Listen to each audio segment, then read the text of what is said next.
चालू गाडीतून पाणी अंगावर का टाकले याची विचारणा केली असता कोल्हारच्या दोघांवर चाकूने हल्ला. लोणी पोलीस ठाण्यात गुन्हा दाखल.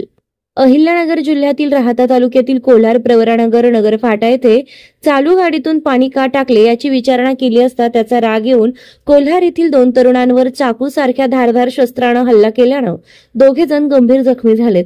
त्यांच्यावर लोणी येथील प्रवरा रुग्णालयात उपचार सुरू आहेत. प्रवरानगर फाट्यावर गाडी क्रमांक MH12 AX 0764 या गाडीतील मुस्तकीन सय्यद याने त्याच्या हातातली पाण्याची बाटली मधून पाणी अंगावर उडले याची विचारणा केली असता मुस्तकीन सय्यद त्याच्या अन्य साथीदारांनी कुणाल कोळपकर, अमोल वाळके यांच्या अंगावर धारदार शस्त्राने हल्ला केला.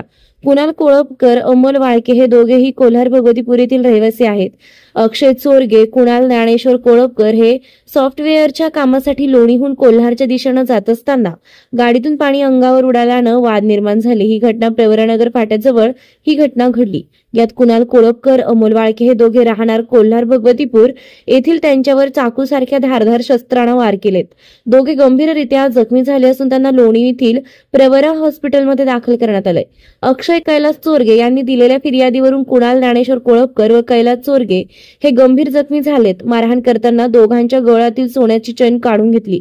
लोणी पोलिसांनी मुजाहिद नसीर सय्यद व मुश्तकीन नसीर सय्यद राहणार दत्तनगर पोलीस कॉलनी सावडी अहिल्यानगर यांच्या विरोधात गुन्हा दाखल करण्यात आलाय.